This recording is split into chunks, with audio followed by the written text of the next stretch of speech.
ಜನವರಿ 22ರಂದೇ ಮಂಡ್ಯದಲ್ಲೂ ರಾಮ ಮಂದಿರ ಉದ್ಘಾಟನೆ ಆಗಲಿದೆ.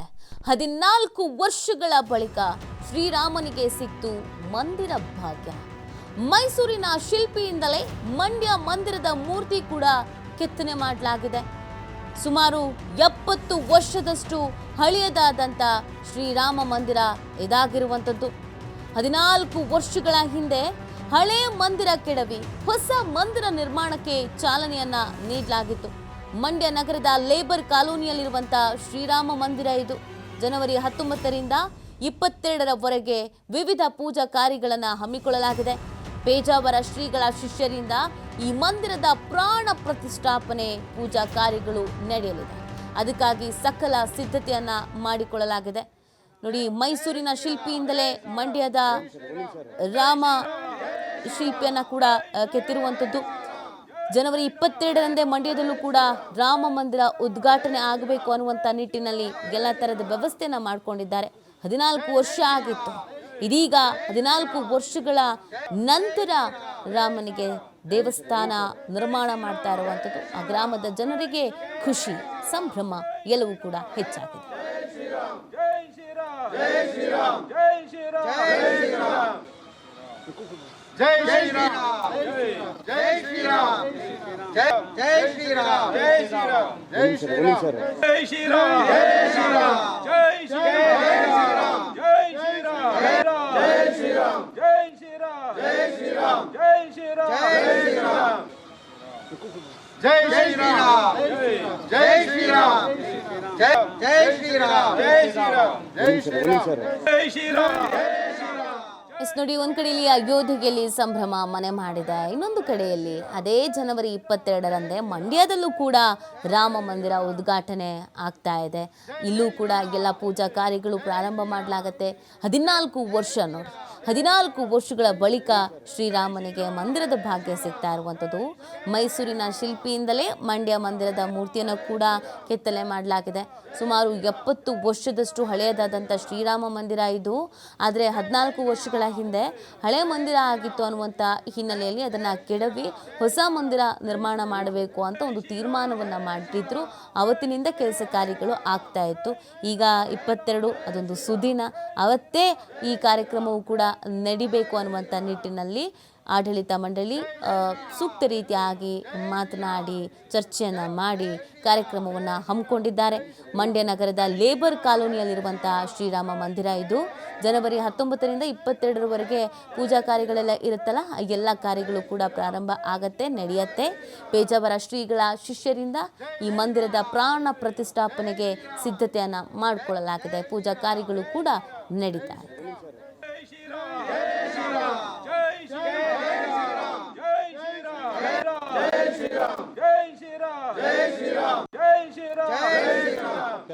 ಅಯೋಧ್ಯೆಯಲ್ಲಿ ಶ್ರೀರಾಮಲಲ್ಲ ಮೂರ್ತಿಯ ಪ್ರತಿಷ್ಠಾಪನಾ ಕಾರ್ಯ ನಡೀತಾ ಇರ್ತಕ್ಕಂಥದ್ದು. ಅದೇ ದಿವಸ ಸಕ್ಕರೆ ನಾಡು ಮಂಡ್ಯದಲ್ಲೂ ಕೂಡ, ಮಂಡ್ಯದ ಲೇಬರ್ ಕಾಲೋನಿಯಲ್ಲೂ ಕೂಡ ಒಂದು ರಾಮ ಮಂದಿರ ಉದ್ಘಾಟನೆ ಆಗ್ತಿರ್ತಕ್ಕಂಥದ್ದು. ಇದರ ವಿಶೇಷ ಏನಂತ ಹೇಳಿದ್ರೆ, ಅಯೋಧ್ಯೆಯಲ್ಲಿ ಉದ್ಘಾಟನೆ ಆಗ್ತಿರ್ತಕ್ಕಂಥ ರಾಮ ಮಂದಿರದ ಮೂರ್ತಿ ಏನಿದೆ, ಆ ಮೂರ್ತಿಯನ್ನು ಕೆತ್ತನೆ ಮಾಡಿರ್ತಕ್ಕಂಥ ಶಿಲ್ಪಿ ಮೈಸೂರಿನ ಅರುಣ್ ಯೋಗಿರಾಜ್ ಅವರೇ ಈ ಮೂರ್ತಿಯನ್ನು ಕೂಡ ಕೆತ್ತನೆ ಮಾಡಿರ್ತಕ್ಕಂಥದ್ದು. ಇದ್ರ ಬಗ್ಗೆ ಮಂಡ್ಯದ ಲೇಬರ್ ಕಾಲೋನಿಯ ಶ್ರೀರಾಮ ಸೇವಾ ಸಮಿತಿ ಪ್ರತಿಷ್ಠಾಪನಾ ಸಮಿತಿ ಏನಿದೆ, ಆ ಸಮಿತಿ ಸದಸ್ಯರು ನಮ್ಮ ಜೊತೆಯಲ್ಲಿದ್ದಾರೆ. ಅದೇ ದಿನ ಜನವರಿ 22ನೇ ತಾರೀಕೆ ಏನಕ್ಕೆ ಇವರು ಈ ಒಂದು ರಾಮ ಮಂದಿರ ಉದ್ಘಾಟನಾ ಕಾರ್ಯಕ್ರಮವನ್ನು ಹಮ್ಮಿಕೊಂಡ್ರು ಅನ್ನೋದ್ರ ಬಗ್ಗೆ ಸ್ವತಃ ಇಲ್ಲಿಯ ಸೇವಾ ಸಮಿತಿ ಪದಾಧಿಕಾರಿಗಳನ್ನ ಮಾತಾಡ್ತೇನೆ. ಸಾಕಷ್ಟು ಜನ ಹಿರಿಕರು ಕೂಡ ಇದ್ದಾರೆ. ಸರ್, ಜನವರಿ 22ನೇ ತಾರೀಕು ಅಯೋಧ್ಯೆಯಲ್ಲಿ ಶ್ರೀರಾಮ ಲಲ್ಲನ ಪ್ರತಿಷ್ಠಾಪನೆ ಆಗ್ತಿದೆ. ಅದೇ ದಿವಸ ಅದೇ ಮುಹೂರ್ತದಲ್ಲಿ ಇಲ್ಲಿಯ ಒಂದು ರಾಮ ಮಂದಿರದ ಉದ್ಘಾಟನೆ ಕೂಡ ಆಗ್ತಿದೆ. ಇದರ ವಿಶೇಷತೆ ಮತ್ತು ಸಾಮ್ಯತೆ ಏನಿದೆ ಅಂತ? ನಮ್ಮ ವಿಶೇಷತೆ ಅಂತಂದರೆ, ಇದು ಭಗವಂತ ಕೊಟ್ಟಂಥ ಆಶೀರ್ವಾದ ಅಂತ ನಾವು ಭಾವಿಸ್ಬೇಕಷ್ಟೇ.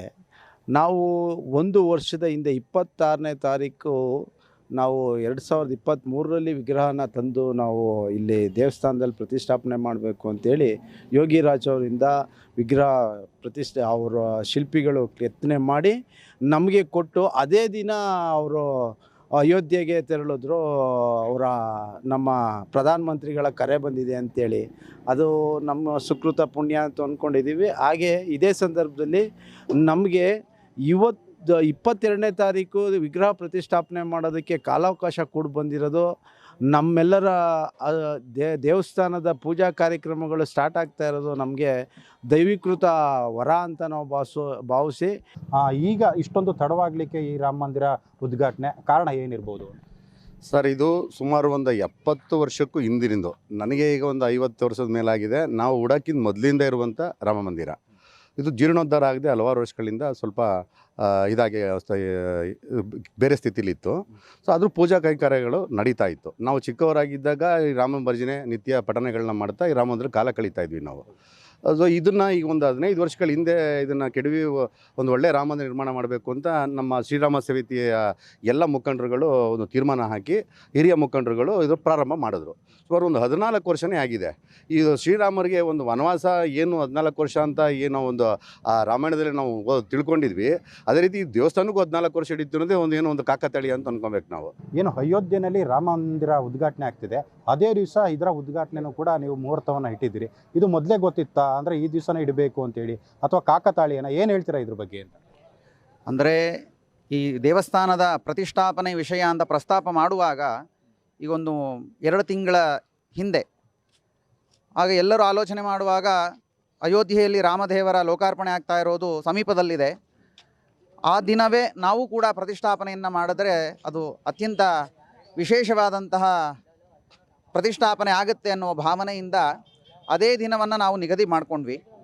ಹಾಗೆಯೇ ಆವತ್ತಿನ ದಿವಸ ರಾಮದೇವರ ಪ್ರತಿಷ್ಠಾಪನೆಗೆ ಪೂರ್ವಭಾಗಿಯ ನಡೆಯುವಂತಹ ಎಲ್ಲ ಹೋಮ ಹವನ, ಆ ವಿಗ್ರಹದ ಬಿಂಬಾದಿ ವಾಸಗಳನ್ನೆಲ್ಲವನ್ನು ನೆರವೇರಿಸಿಕೊಂಡು ಮರುದಿವಸ ಸುಲಗ್ನದಲ್ಲಿ ದೇವರ ಪ್ರತಿಷ್ಠಾಪನೆ ಅನ್ನೋದು ಇಲ್ಲಿ ನಡಿಬೇಕು ಅಂತ ಎಲ್ಲ ಸಿದ್ಧತೆಗಳನ್ನು ನಾವು ಮಾಡಿಕೊಂಡಿದ್ದೇವೆ. ಅದೇ ರೀತಿಯಲ್ಲಿ ಪ್ರತಿಷ್ಠಾಪನೆ ಶಾಸ್ತ್ರೋಕ್ತವಾದಂಥ ಆಗಮೋಕ್ತವಾಗಿ ನಡೆಯುತ್ತೆ ಅಂತ. ವಾಸ್ತು ಹೋಮ, ರಕ್ಷಾ ಸುದರ್ಶನ ಹೋಮ, ದಿಕ್ಪಾಲಕ ಬಲಿ ಇತ್ಯಾದಿ ಎಲ್ಲ ಕಲಾಪಗಳನ್ನು ಮುಗಿಸಿ ಮತ್ತೆ 21ನೇ ತಾರೀಕು ಸಾಯಂಕಾಲ ಬಿಂಬಾದಿವಾಸಗಳನ್ನೆಲ್ಲ ಮಾಡಿ 22ನೇ ತಾರೀಕು ಪ್ರಾತಃ 5:30ರಿಂದ ಬಿಂಬಾದಿವಾಸ ಹೋಮವನ್ನು, ಹಾಗೆ ಕಲಾತತ್ವ ಪ್ರತಿಷ್ಠಾಪನಾಂಗ ಹೋಮಗಳನ್ನೆಲ್ಲ ಮಾಡಿ ರಾಮಧಾರಕ ಹೋಮ ಇತ್ಯಾದಿ ಎಲ್ಲ ಹೋಮಗಳ ನಂತರದಲ್ಲಿ 10:30ಕ್ಕೆ ಸಲ್ಲುವಂತಹ ಶುಭ ಮೀನಲಗ್ನದಲ್ಲಿ ರಾಮದೇವರ ಪ್ರಾಣ ಪ್ರತಿಷ್ಠಾಪನೆ ಅನ್ನೋದು ಇಲ್ಲಿ ನಡೆಯುತ್ತೆ. ತದನಂತರದಲ್ಲಿ ವಿದ್ವಾಂಸರುಗಳಿಂದ ಪಾಠ ಪ್ರವಚನ, ರಾಮಾಯಣ ಪ್ರವಚನ, ಹಾಗೆ ಅಯೋಧ್ಯ ಕ್ಷೇತ್ರದ ಮಹಾತ್ಮೆಯ ಒಂದು ಪರಿಚಯ ಪ್ರವಚನ, ಹಾಗೆ ಸಂಗೀತ ಕಾರ್ಯಕ್ರಮ ಇತ್ಯಾದಿ ಸಾಂಸ್ಕೃತಿಕ ಕಾರ್ಯಕ್ರಮವು ಎಲ್ಲವನ್ನು ಕೂಡ ಇಲ್ಲಿ ಮಾಡುವುದಾಗಿ ನಾವು ಸಂಕಲ್ಪವನ್ನು ಮಾಡಿ ಎಲ್ಲರ ಮುಖಾಂತರವಾಗಿ ಎಲ್ಲರ ಒಂದು ಸಮಷ್ಟಿಯಲ್ಲಿ ನಡೆಸ್ತಾ ಇದ್ದೇವೆ.